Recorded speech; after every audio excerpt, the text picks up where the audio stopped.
right, y'all. This is Julia. I am sitting here in a park in my van that I'm living in. And I just have to say I had to do this video because I know y'all, I don't know why I'm doing my Southern y'all thing. Y'all are having a hard time out there paying the bills. I know it's rough out there. I was just making a cup of coffee to keep myself awake and going and listening to other people's stories about trying to pay their rent and get by and all that stuff. So I just have to say I feel for you. I feel frozen in fear about how I'm going to make it. You know what I mean? And the decisions I'm trying to make right now between how to make more income and how to make sure I can park at night, overnight in the van without getting a ticket, and without being in a crazy area where people are being crazy and all that kind of stuff. But I wanted to do this video. I know a lot of you out there are probably thinking about moving into a van or know that you're going to end up having to live in a vehicle at some point. And it's actually a really good idea if you know you have a full-time job and you know you can hack it for 6 months or something like that. You can save money real fast. But I just want to do sort of a reality check for you about living in a van. Things to consider that you might not be thinking of. The first thing I just want to say is, you know, when you're living in a van, you're going to have to adjust to the fact that the water's not going to be coming out of a faucet. I mean, you might have a nice fan like that, but a lot of vans don't have anything like that.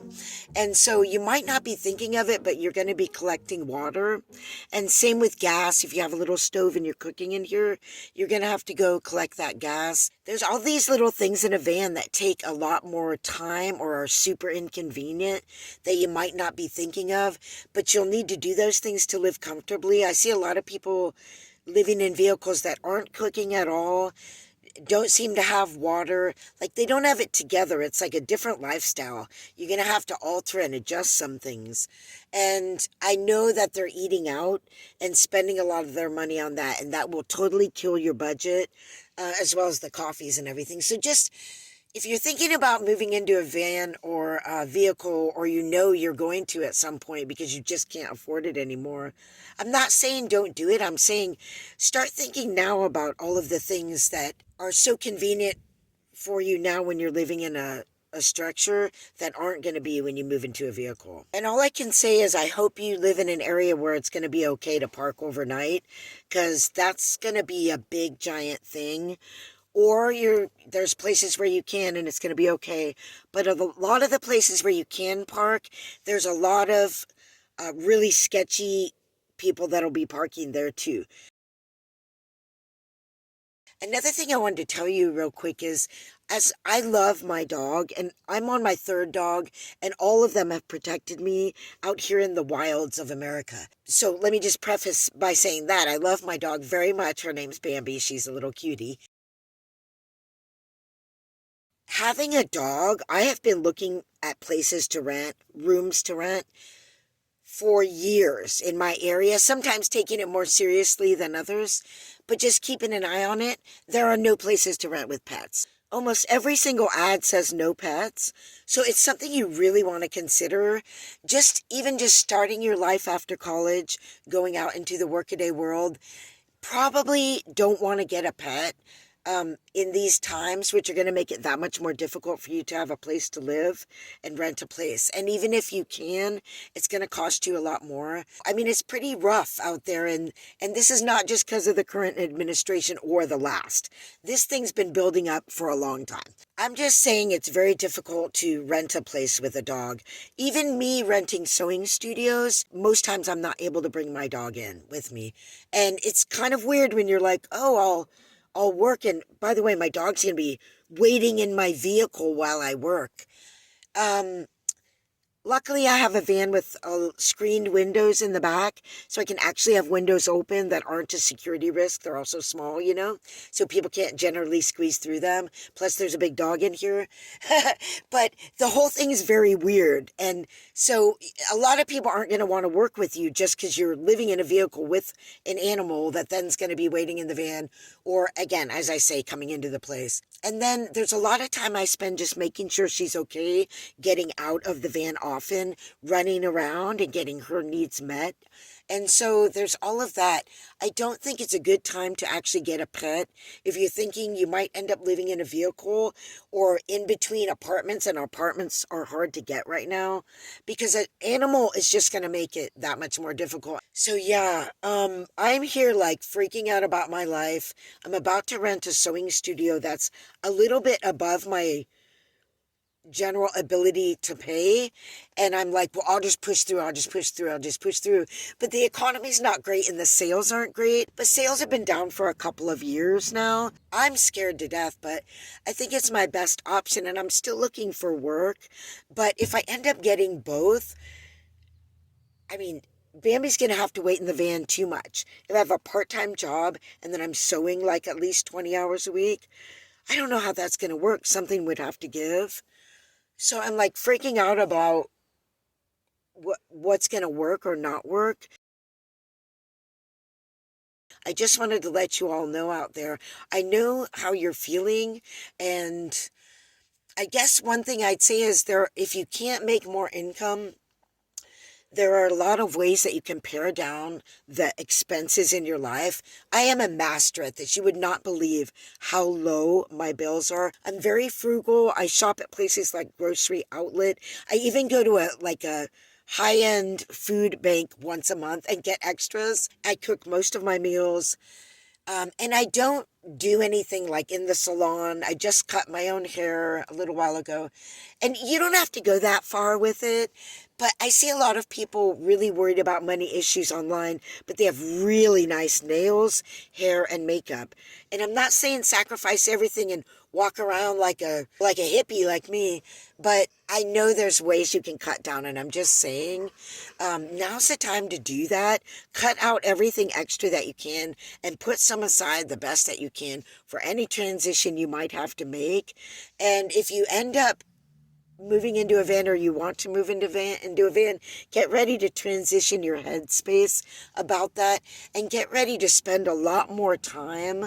You'll be more like a tribal person, collecting water and fuel. You'll be out hunting and gathering, You're going to spend a lot more time just maintaining everything, the types of things that you don't have when you're in an actual house. Because when you're renting or owning, you're not just paying for the four walls, you're literally paying for the infrastructure. I always say this because people don't think about it till you realize how much time you're spending gathering water, emptying the toilet, emptying the black water, or the white water, the gray water. You won't realize it until you start doing it. So when you're in a place renting, you're paying for the infrastructure, the plumbing that brings the water, the heating that heats the water up, the heating in the place, the air conditioning, the lighting, all that stuff is on a switch. When you don't have that, you're collecting all that stuff. You're going out and buying it. You're figuring out where's the cheapest place to buy propane and or butane. You know what I'm saying? You're pulling out the solar panel and the jackery to get power so you can recharge your phone or run your vacuum or whatever. So yeah, it's like a whole different world. So whatever decision you make to make things better, there are different ways to make it better. I am still trying to do that. I know I'll make it. I always seem to make it.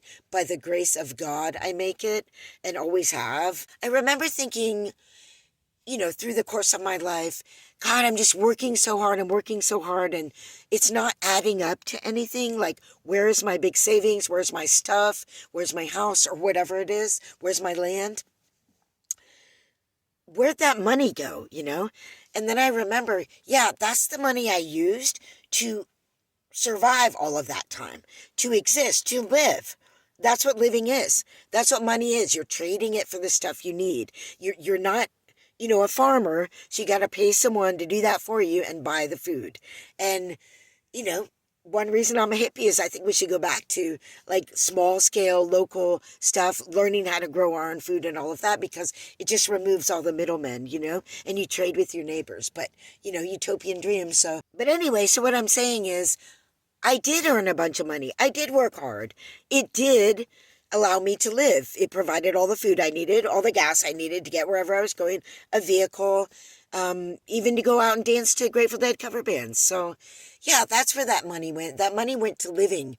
And it's not like our ancestors back in tribal days were like, at the end of the year of surviving and hunting and gathering and all that stuff, they were like, where's all my extra stuff, you know? No, they lived. That's what we're doing now. So I guess I'll just leave it there. I know it's hard out there. Just wanted to bring you that message. I felt like I needed to do the video. Like, I can't believe how hard it is right now for everybody. Like, I've always experienced that, but this is like happening like for everybody, like on a, not everybody, but on a regular level for just regular people working their regular jobs, young people coming out into the world. It is really hard right now. So yeah, wishing you luck out there. Thanks for watching my video. Please put a like on it if you did. Please comment below. We'll see you later. Thanks for watching. Bye. So now I have 9. We'll see how long that lasts. Now I gotta put them all in here, and there are different little holes under there and behind there and over there, behind that basket, and under there.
Oh, yeah.